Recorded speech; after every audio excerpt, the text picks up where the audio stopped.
Assalamualaikum and good morning to the lecturer and fellow friends. Today, we will discuss the political of leadership of Abdullah Ahmad Badawi. Before we begin the discussion, we will introduce ourselves first. Hi, my name is Nur Fatihah binti Junaidi. My name is Zulaika binti Zulkifli. My name is Nur Afrina Sofia binti Abdullah. And I'm Nur Safanah binti Azwa. Before we jump to our main discussion, let's get to know who Abdullah Ahmad Badawi first. Tun Abdullah Ahmad Badawi was born on November 26, 1929 in Kampung Perlis, Bayan Lepas, Penang. He is the eldest son of Haji Ahmad bin Haji Abdullah Fahim, also known as Ahmad Badawi. He is the 6th president of UMNO. He is informally known as Pak La. Pak meaning uncle or sir, while La is taken from his name Abdullah. He also known as Malaysia's father of human capital development. He received his early education at Sekolah Kebangsaan Permatang Bertam, Kepala Batas, up to the 4th grade, and then continue his study at Sekolah Tinggi Bukit Mertajam and Penang Methodist Boys School, Penang, for his 6th form education. He successfully obtained a Bachelor of Art degree in Islamic study. Tun Abdullah Ahmad Badawi joined UMNO in 1964 and began his active political journey in 1978 when he won the Kepala Batas parliamentary seat, a position he had until 2013. In 1981, he joined UMNO Supreme Council, and from there, he rose through the party ranks. He was elected UMNO Vice President in 1984, 1987, and 1990, and again in 1996. At UMNO General Assembly in 2000, he was appointed President for the 2000 until 2003 term. In 1978, he resigned from public service to run in the general election, securing the Kepala Batas seat. His career faced challenge in 1987 during a historic power struggle in UMNO between then President Tun Dr. Mahathir Mohamad and Tengku Razaleigh Hamzah. Abdullah support Tengku Razaleigh, a decision that impacted his career as he was not appointed to Dr. Mahathir cabinet. However, he remained committed to UMNO and continued to serve the party. Let's move to the introduction of new policy. So, in this video, we are going to focus on Islam Hadari. Islam Hadari is another policy that implemented after the adaptation of Islamic value introduced by Prime Minister Abdullah Badawi post-election of 2004 general election in Malaysia. It emphasized the need for balanced development, which covers both physical and spiritual development. Unlike traditional or conservative interpretation, Islam Hadari focuses on principles such as justice, knowledge, economic well-being, and good governance. It aims to address the challenges faced by Muslim societies in the 21st century by promoting universal values of peace, inclusivity, and ethical development. The concept also stresses the importance of embracing science, education, and technological advancements while maintaining a firm adherence to Islamic morals and ethics.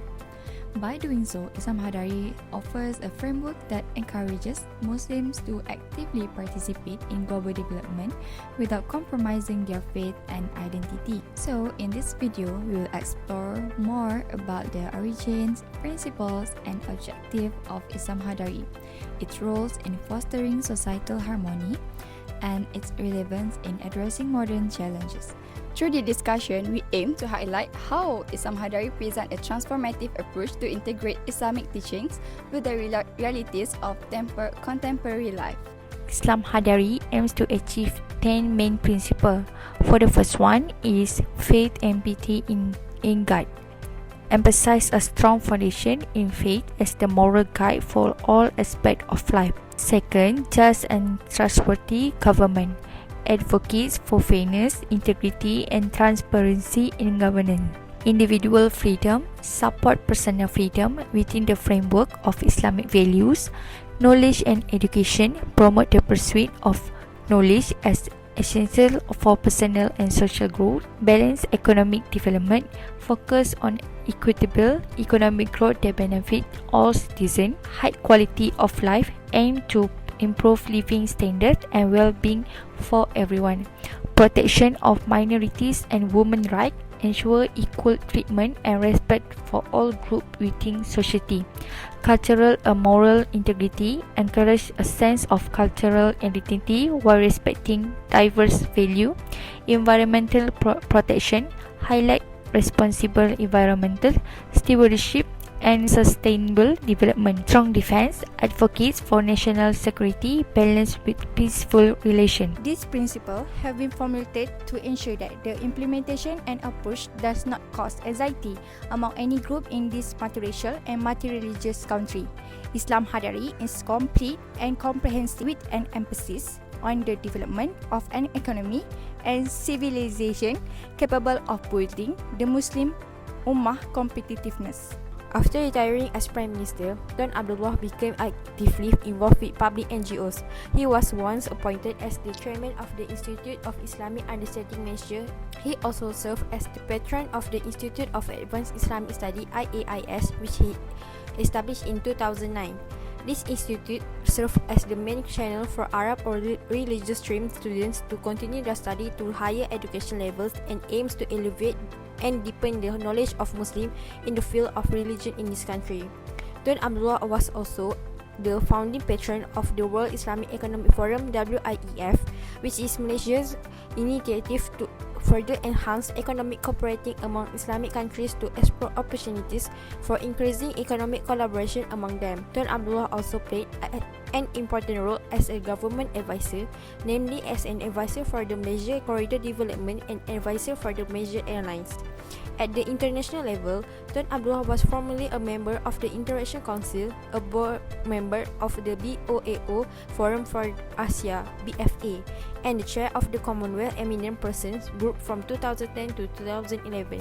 He is also one of the founding members of the Asian Peace and Reconciliation Council (APRC). The National Integrity Plan (PIN) was launched by Tun Abdullah Ahmad Badawi in 2004.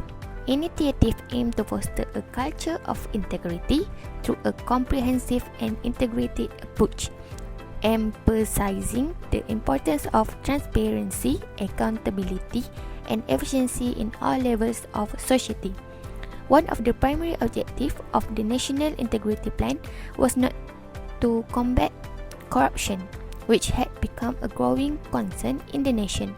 By addressing this issue, the government sought to enhance public trust and improve the efficiency of government institutions and public service delivery.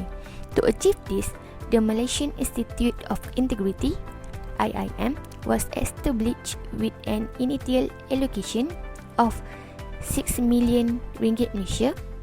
This institution was tasked with spearheading efforts to cultivate a corruption-free environment and ensure accountability across all sectors.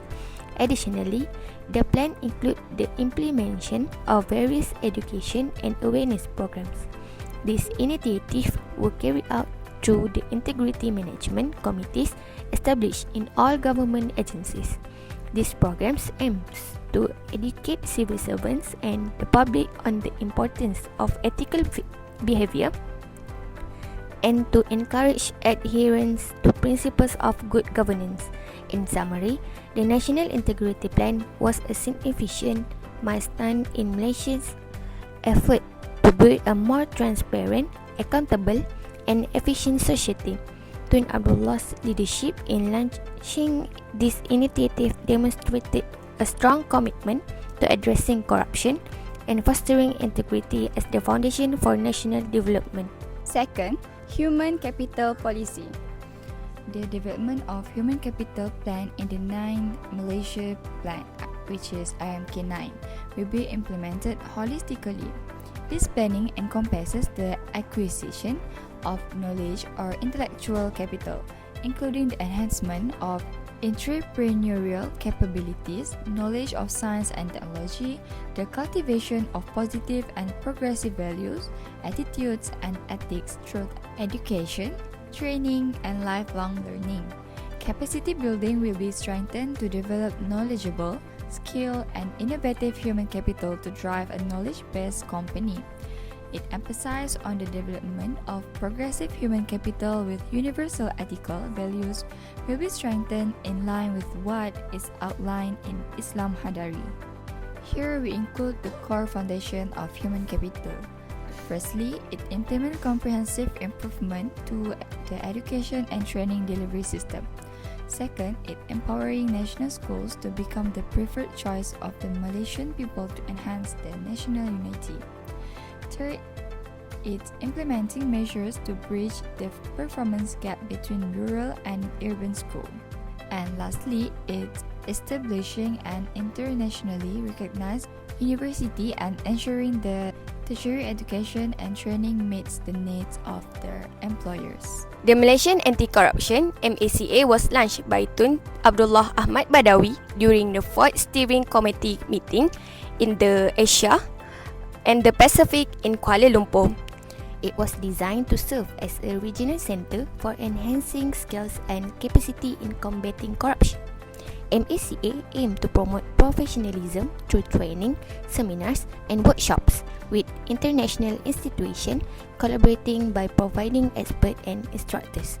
This initiative reflects Malaysia's commitment to fostering integrity, transparency, and accountability while strengthening both national and regional anti-corruption efforts.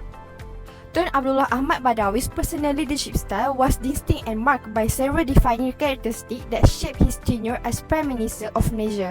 Here's a deeper look into his leadership traits. First one is approachable and humble personality. Abdullah was widely regarded as a soft-spoken and gentle leader, earning him the nickname Pak Allah, a term of endearment and symbolized his image as a fatherly figure. His approachable demeanor made him popular among Malaysians initially, as he was seen as a refreshing change from the more assertive and authoritarian style of his predecessor, Tun Dr. Mahathir Mohamad. Next, focus on transparency and accountability. Abdullah emphasized good governance and ethical leadership. He aimed to combat corruption, increase transparency, and improve efficiency in public administration. His commitment to these ideals was reflected in his promise to reform the civil service and strengthen institutions like judiciary. Next is consensus builder. Abdullah preferred a consultative and inclusive approach to decision making. He was a strong advocate of listening to different stakeholders and reaching decisions through a dialogue and consensus. This leadership style resonates with his vision and promoting unity and harmony both within the government and the diverse Malaysian society. Next, moderation and inclusivity. As a leader, Abdullah championed moderation in politics and religion. His policy of Islam Hadari embodied this principle, promoting a progressive and balanced approach to Islam that value development, tolerance, and justice. He believed in leading by example, promoting values of humility, patience, and respect for all faith and ethnic groups in Malaysia. Delegative leadership. Abdullah trusted his minister and government officials to handle key responsibilities, reflecting a delegative leadership style. While this allowed for autonomy among his team, it also led to criticism of his leadership being too passive and lacking assertiveness. Diplomatic and patient. Abdullah demonstrated patience and diplomacy in his approach to governance and international relations. He avoided confrontation and preferred resolving disputes through dialogue and negotiation, whether within Malaysia, multi-ethnic society, on the global stage. Lastly, we are going to focus on the criticism of Tun Abdullah Ahmad Badawi's leadership style. First and foremost, perceived lack of assertiveness. Abdullah's soft and consultative approach was seen by some as indecisive, especially during crisis or in making tough decisions. Second, the legislative leadership issues. His reliance on ministers and officials to handle key responsibilities led to perception of weak leadership and lack of control. Abdullah's leadership was also tested during the 2008 global financial crisis, which impacted Malaysia's economy. The government's response to rising inflation and economic difficulties was seen as inadequate, further eroding public confidence in his ability to handle the country's economic challenge. In the 2008 general elections, the ruling coalition Barisan Nasional suffered significant losses, losing its two-third parliamentary majority for the first time in history. This defeat highlighted the growing dissatisfaction with his leadership. Another source of criticism came from his predecessor, Tun Dr. Mahathir Mohamad, who openly criticized Abdullah for being ineffective for rolling back some of Mahathir's policies. Mahathir's public disapproval added to the sense that Abdullah's leadership was not living up to expectation, especially from within his own political party. Another criticism of Tun Abdullah Ahmad Badawi's leadership style is unfulfilled promises. Despite early focus on combating corruption and reforming governance, progress was slow and public dissatisfaction grew over unmet expectations. Last but not least is economic challenges.